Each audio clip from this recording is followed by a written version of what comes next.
Jean Forestier, l'un des meilleurs coureurs cyclistes de sa génération.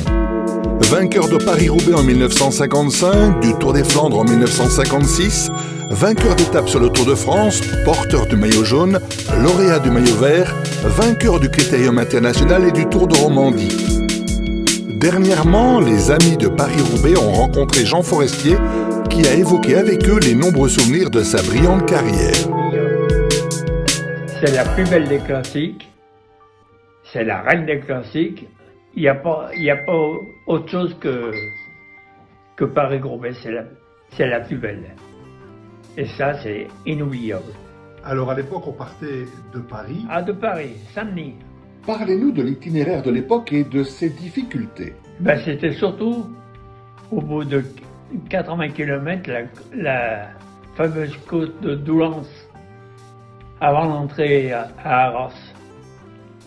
Bobet avait attaqué là et il avait vraiment fait mal à tout le monde. Et puis là,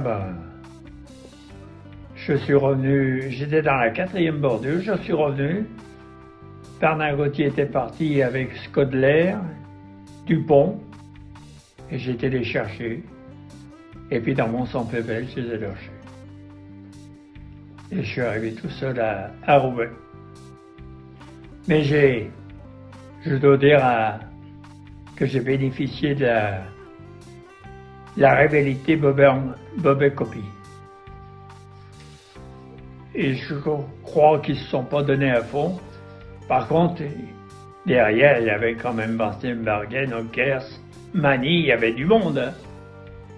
Mais je pense que j'ai bénéficié d'une rivalité là. Alors en 1955, comment on préparait les vélos avant d'aborder Paris-Roubaix? Oh.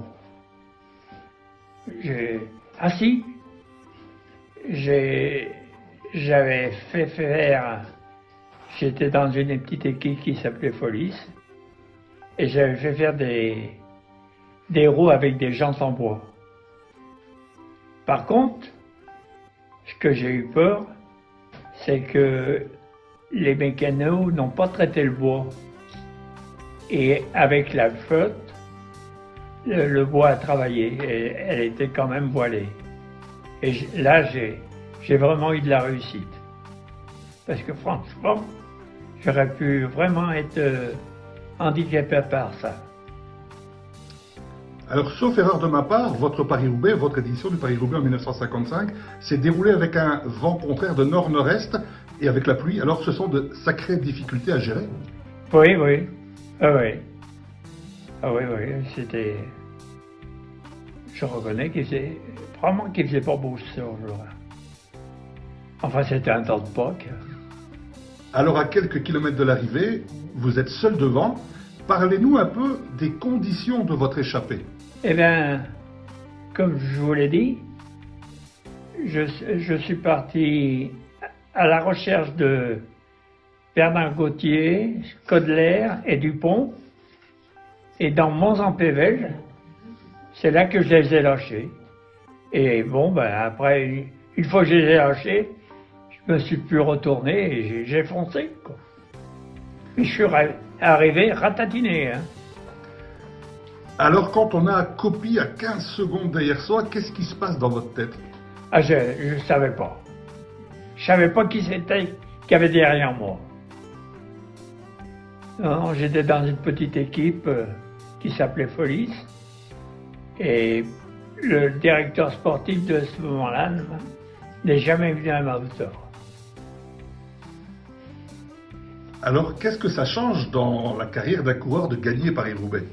Ah vous savez, quand vous gagnez la plus belle des classiques, ça change beaucoup de choses, hein. C'est comme quand on gagne au loto, hein. Ça, c'est un truc formidable. C'est gravé à vie. Avant les années 50, le palmarès du Tour des Flandres ne comptait quasi que des victoires belges.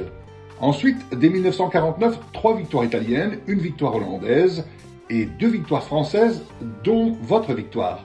Comment avez-vous vécu ce virage de l'arrivée des victoires internationales dans le Tour des Flandres? Le Tour des Flandres, j'ai fini le Tour des Flandres frais comme une griotte. Et je vais vous dire pourquoi. Parce que dans toute la course, durant disons les 200 km, 210 km,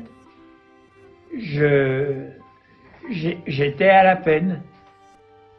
Il y avait De Bruyne qui avait lancé une grosse échappée et qui s'est effondré à 4 km de l'arrivée.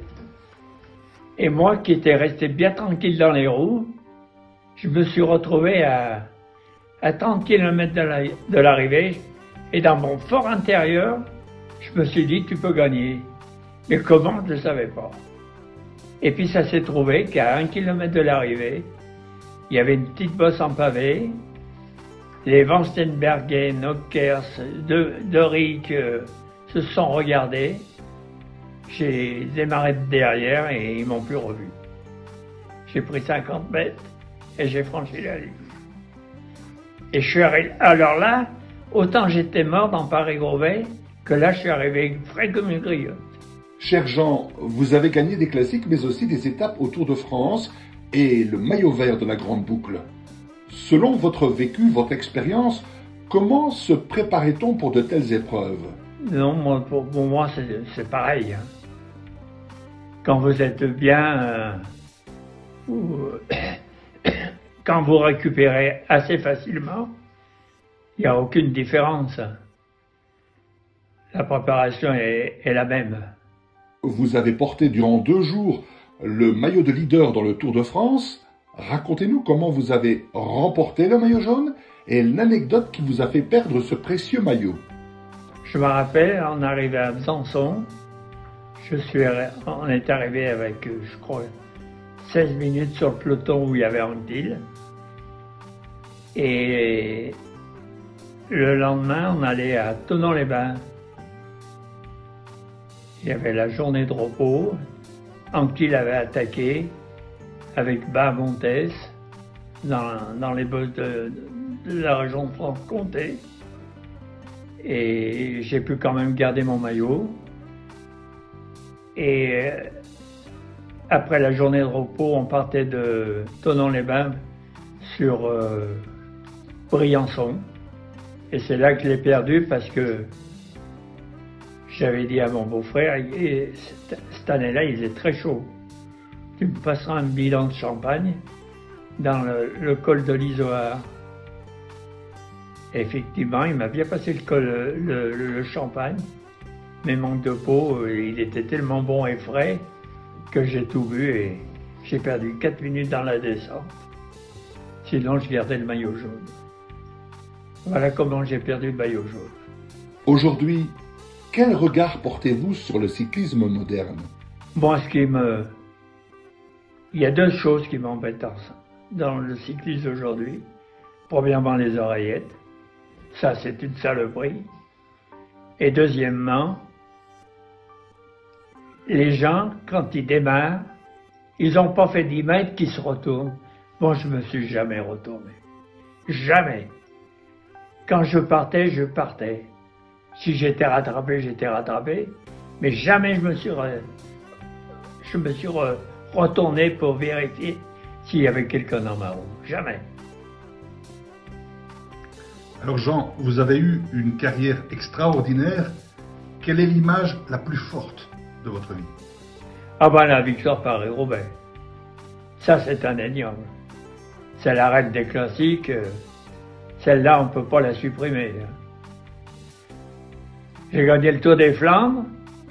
Je reconnais que je l'ai bien gagné, le Tour des Flandres. Mais franchement, ça n'a pas l'auréole de Paris-Roubaix. Merci beaucoup. Je vous en prie.